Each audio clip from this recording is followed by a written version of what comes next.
Assalamualaikum warahmatullahi wabarakatuh.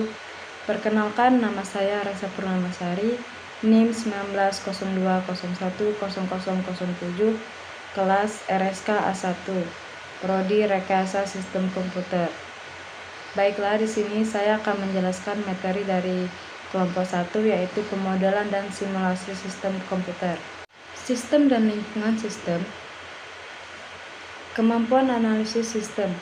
Kunci keberhasilan dari implementasi model. Konsep sistem. 1. Sistem menjadi bagian yang harus dihadapi manusia sejak diciptakan. Sistem tata surya, sistem bumi, sistem alam, dan lain sebagainya. Kedua, saat ini sistem menjadi bagian yang tidak terpisahkan untuk mencapai kemajuan strata berpikir dan strata pelaksanaannya. Yang ketiga, yaitu komputer dibuat sesuai tata cara dan kaidah kerja otak manusia. Yang keempat, yaitu telah manusia terhadap persoalan pemikiran kesisteman. Yang kelima, pemikiran ini sejak 1940, sistem thinking. Dan yang keenam, yaitu penelitian operasional, manajemen skiensi atau analisa sistem telah menggunakan pemikiran kesisteman ini. Yang terakhir, yaitu interaksi antar bagian sistem sering dinyatakan dalam terminologi kuantitatif dan ekspresi matematika. Selanjutnya, definisi. Definisi ini ada dua, yaitu simulasi secara umum adalah suatu percobaan, gambaran, penanggulangan, testing, tiruan, dan yang selanjutnya itu simulasi dalam sistem komputer adalah sebuah sistem komputer software yang berfungsi untuk menirukan kerja sistem nyata untuk tujuan tertentu.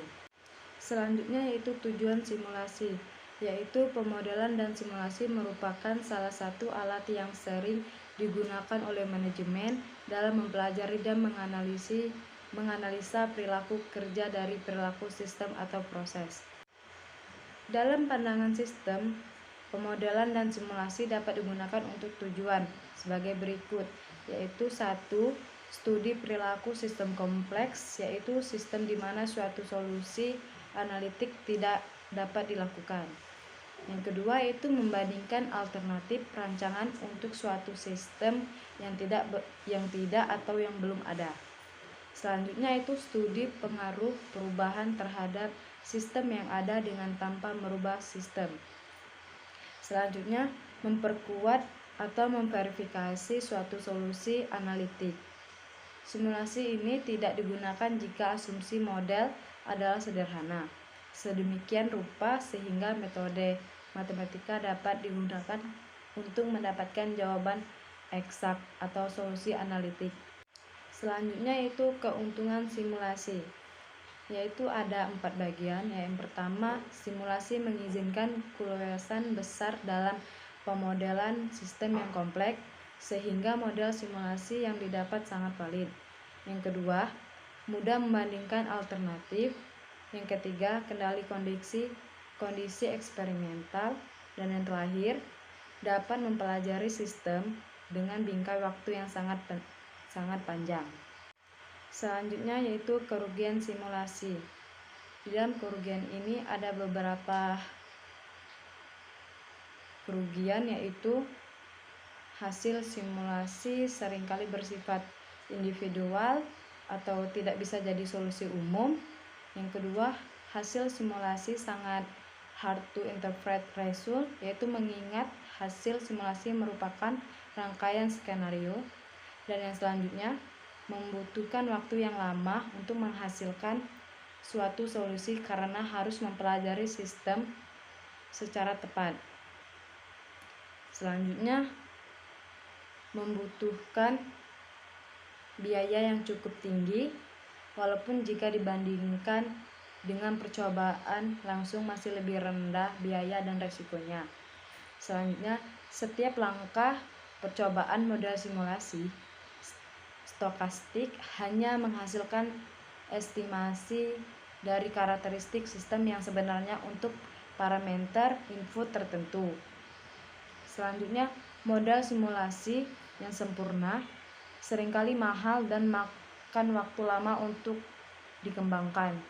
Selanjutnya, output dalam jumlah besar yang dihasilkan dari simulasi biasanya tampak meyakinkan, padahal belum tentu modelnya valid. Selanjutnya yaitu model simulasi sistem komputer, yaitu bagian utama suatu peralatan simulasi atau simulator. Secara umum terdiri dari perangkat keras sebagai berikut. Yang pertama yaitu sistem komputer, host komputer, sistem gambar, visual system, sistem gerak, sistem suara, sistem antarmuka, sistem infrastruktur. Beberapa contoh simulasi komputer antara lain simulasi terbang, simulasi sistem ekonomi, layanan bank, simulasi sistem perbankan, simulasi antrian layanan bank, simulasi game, strategi pemasaran, simulasi perang, simulasi mobil, simulasi tenaga listrik, simulasi tata kota, dan lain sebagainya. Selanjutnya yaitu beberapa aplikasi simulasi dalam praktik. Ada beberapa macam. Yang pertama, perancangan dan aplikasi untuk kerja sistem komputer menentukan kebutuhan perangkat keras untuk jaringan komunikasi. Yang kedua, perancangan dan simulasi analisa manufaktur. Yang ketiga, evaluasi rancangan untuk organisasi layanan, studi call center, restoran cepat saji, rumah sakit, kantor pos, dan lain-lainnya. Yang keempat, evaluasi sistem senjata militer atau kebutuhan logistik. Yang kelima, perancangan dan operasi sistem transportasi. Yang keenam, analisa sistem ekonomi atau finansial. Yang ketujuh, pelatihan seorang pilot atau pengemudi baru. Yang terakhir, permainan untuk hiburan anak-anak dan orang dewasa. Selanjutnya, beberapa peralatan simulasi yang ada di Indonesia. Ada beberapa macam peralatan simulasi yang ada di Indonesia, yaitu yang pertama simulasi pesawat terbang CN235 milik PT Merpati Nusantara di Surabaya. Yang kedua, simulasi pesawat terbang CN250 milik PT Dirgantara Indonesia di Bandung. Yang ketiga, simulasi pesawat terbang Boeing 747 milik PT Garuda Indonesia di Jakarta. Yang keempat, simulasi helikopter Nebel 412 milik TNI Angkatan Darat di Semarang. Yang kelima, simulasi pesawat tempur F-16 milik TNI Angkatan Udara di Madiun. Selanjutnya yaitu sistem dan lingkungan sistem. Apa itu sistem? Contoh sistem yaitu 1. Sistem lalu lintas, sistem politik, sistem ekonomi, sistem manufaktur, dan sistem layanan, dan lain sebagainya. Fakultas utama dari sistem manufaktur dan layanan adalah proses material, informasi, dan SDM. Kesulitan dalam menentukan batas sistem karena banyak interaksi antara elemen-elemen dalam grup. Analis hanya bisa mempelajari perilaku dari sistem, tetapi tidak memodelkan bagian dari sistem itu. Model yang baik bukan semata mengambil semua bagian sistem, tetapi perlu menelaah, mengkaji, membuat prediktif dari kejadian yang mungkin. Elemen dari sistem: A. Entitas dan atribut. Entitas yaitu item-item yang akan diproses oleh sistem.